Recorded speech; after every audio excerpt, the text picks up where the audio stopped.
On va passer tout de suite à une autre actualité. Avant de recevoir nos deux témoins, bien sûr, nos deux proches du gourou Raël qui vont témoigner, on va passer à une autre actualité. À Marseille, ce lundi, une entreprise privée était engagée pour déloger des squatteurs. Sous les coups de 20h30, 5 hommes habillés de noir ont forcé la serrure d'un bâtiment pour mettre dehors un couple qui squattait un appartement au 4e étage. Regardez. Et 20h30, lorsqu'un individu débarque au 4e étage. Par la force, il déloge le couple qui squattait cet appartement depuis plusieurs années. Certains voisins pensent qu'il pourrait s'agir du futur propriétaire de l'immeuble. Sur place au moment des faits, des officiers de police ne sont pas intervenus.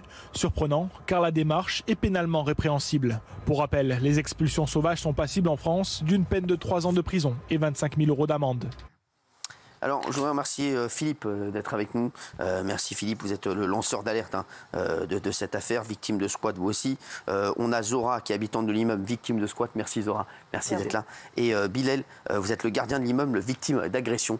Merci Bilal d'être avec nous. C'est un truc de fou, cette affaire.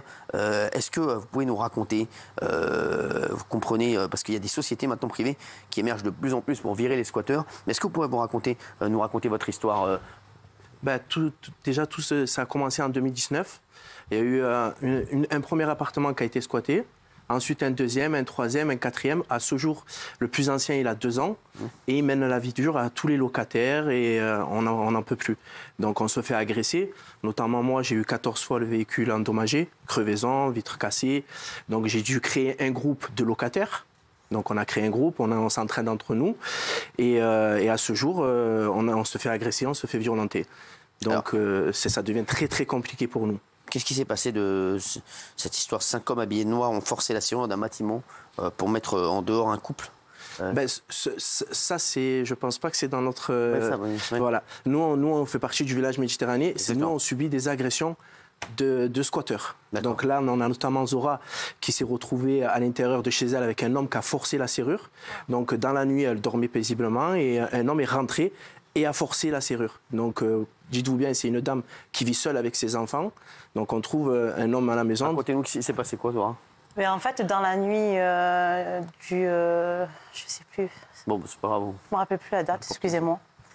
En fait, c'était dans la nuit, il devait être 3 h du matin, c'était un week-end, et j'ai ma fille qui se lève pour aller aux toilettes et qui attend grincer la porte, qui me dit « Maman, la porte elle s'ouvre, maman, la porte elle s'ouvre ». Je vais en courant, et je vois un monsieur qui est debout comme ça, devant la porte.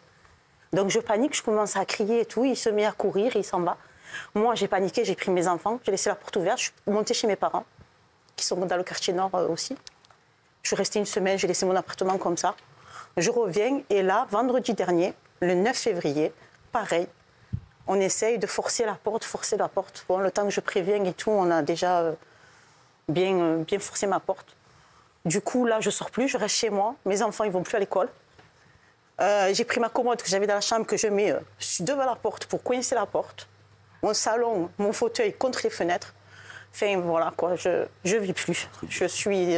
terrorisés. Il faut dire qu'aujourd'hui, on n'a aucun moyen de les faire partir. C'est vraiment... Donc aujourd'hui, il y a des équipages de la BAC qui rentrent, qui arrivent à récupérer certains squatteurs, les prennent, et bien souvent, le lendemain ou 2 jours après, ils reviennent sur les lieux. On a notamment le cas de Nesrine, une locataire qui est partie en urgence, elle a fait un abandon de foyer, elle a porté plainte, le soir même, le squatteur est revenu, l'a menacé, bon, il y a des vidéos, on a tout, ils sont bien identifiés, et il lui a dit de lever les plaintes. Donc en stress, en pleurs, elle a laissé... Elle, pareil, c'est une femme seule avec un enfant. Donc on a trouvé avec le gardien un moyen de solutionner ça. On ne va pas se mettre dans le délit aussi, mais c'est presque un délit, on répond par un délit. Bilal, vous êtes le nouveau gardien de l'immeuble depuis donc, le mois de novembre. Pourquoi vous êtes la cible de ces malfaiteurs? Parce qu'en fait, ça fait 6 mois, en fait, je les traque parce que ça fait un bon moment que ça dure dans cette résidence. Et à chaque fois, j'essaie d'attraper les jeunes qui viennent vandaliser les appartements. Ils viennent, ils se permettent tout et n'importe quoi. Ils s'en foutent complètement. Et là, c'est parce que ce jour-là, quand ils sont venus m'agresser, c'est parce qu'en fait, je l'ai croisé à plusieurs reprises dans la résidence. J'ai essayé de le bloquer. Après, bon, entre-temps, il a voulu partir avec sa voiture. Je l'ai bloqué pour pas qu'il s'en aille. Et de là, directement, il est venu, ça a chargé sur moi. Et c'est là, quand j'ai vu, il m'a attrapé, j'ai attrapé. J'ai tourné ma tête et là, il m'a mis un coup de poing. Bon, je me suis défendu comme je pouvais. Et entre-temps, après, bon, ils sont venus des collègues avec des marteaux pour m'intimider. Parce qu'en fait, je fais mon travail comme tout le monde. Malgré que je suis sorti des quartiers, mais je fais mon travail comme il se doit. J'ai des responsabilités aux habitants. Les habitants, moi, je suis redevable. Je suis redevable parce qu'en fait, c'est mon travail. Je ne peux pas laisser des habitants se faire squatter des appartements à côté. Et pendant qu'ils squattent, eh ben, ils vandalisent les appartements à côté. Ils rentrent dans les appartements pendant qu'ils sont en train de dormir. Moi, ils me réveillent à 2-3 heures du matin. À 2-3 heures du matin, pendant que je suis chez moi en train de dormir avec ma femme. Ils m'appellent, les habitants, en me disant, voilà, ils sont en train de me casser l'appartement. Moi, je suis obligé de me lever c'est presque tous les jours. Mais il faut voir, en fait, il faut y croire, parce qu'on peut dire les choses, mais en fait, il faut le vivre. Vraiment, il faut le vivre. Parce que les habitants, ils en ont marre carrément. Et moi-même, parce que moi, je travaille, ça fait 6 mois, c'est vrai, mais... Après, quand vous voyez des choses comme ça, moi, ça me gonfle. Moi, je vous dis la vérité, si je suis venu là, Cyril, c'est pas pour... tu vois, c'est pour essayer d'apporter quelque chose et d'essayer d'avancer sur certaines choses. Non, mais c'est incroyable. Il faut ça quoi, fait la police ? trop longtemps que ça dure. On a un équipage de la BAC Nord qui vient régulièrement sur les lieux.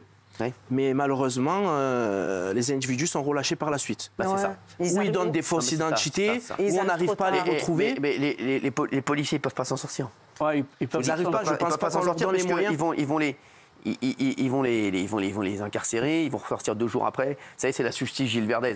La justice que prône notre ami Gilles. Donc ces mecs-là, ils vont trouver toujours. Et puis en plus, je vais vous dire, le problème qu'on a avec ces gens-là, c'est qu'ils sont beaucoup plus au fait des lois et de ce qu'ils peuvent faire, pas faire. Et c'est des filous. Et ils donnent des fausses identités, ils savent ce qu'il faut faire, ils envoient des ados, ils sont très très malins. Ils en photo dans les appartements pour dire qu'ils sont là depuis plus de 48 heures. Je vous vois faire ça, Gilles Verdez, c'est tout ce que vous défendez. Donc, non, pas du tout. Si, bah si. Mais je voulais vous dire... Toute la gauche cautionne ça. Non, mais si, bah voilà. Ils ne sont pas du tout les gens qui entrent également dans les appartements. Mais non, c'est un petit peu ce que vous défendez, Gilles Verdez. Non, mais c'est quoi la question ? La question, c'était normal. normal. On s'en fout. Le préfet, on voit bien qu'il fait rien. On voit bien que le préfet fait rien. On voit bien que la police ne peut rien faire. Donc aujourd'hui, il y a des sociétés privées qui s'occupent de déloger les squatteurs. Ça, c'est bien. Moi, c'est ça que j'ai besoin, moi. Moi, aujourd'hui, c'est ça que j'ai besoin, de faire sortir tous les squatteurs. Moi, j'en ai rien à foutre, moi. Moi, je vous dis la vérité. Moi, si je suis là aujourd'hui, c'est pour essayer d'avancer les choses. Moi, je vous dis la vérité, ça commence à gonfler. Et moi, vous savez ce que je fais ? J'enlève carrément les portes. Les portes des squatteurs, je leur enlève les portes des appartements pour qu'ils ne reviennent plus dans les appartements. Si vous ne faites pas ça, automatiquement, il va rester à l'intérieur comme si c'est normal. Je l'ai fait 2-3 fois, ça a marché. Mais on a besoin des vraies sociétés qui font bouger les choses avec la police et essayer de faire quelque chose, peut-être essayer de taper plus haut pour essayer de faire quelque chose par rapport aux squatteurs. Parce que quand vous avez des personnes qui sont là et qui payent un crédit de 200-300 000 euros d'appartement et qu'ils essayent d'avancer et que la personne vient du jour au lendemain, comme ça, il squatte et il ne paye pas. Et en plus de ça, il se branche avec l'électricité. Il branche l'électricité gratuitement. Et en plus de ça, c'est même pas ça. Vous savez ce qu'ils font ? C'est encore pire. C'est qu'ils viennent...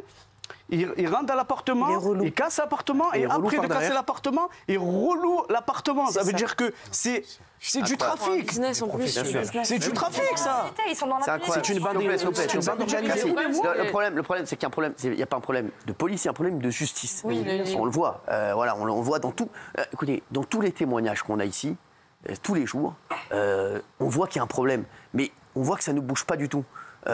Et c'est vrai que, excuse-moi, je vous ai pris à partie, Gilles Verdez, excusez-moi, parce que vous symbolisez pour moi cet échec de la justice.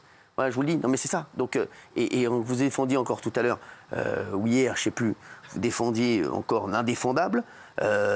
Et c'est vrai que c'est des gens comme vous qui font qu'aujourd'hui, ça n'avance pas.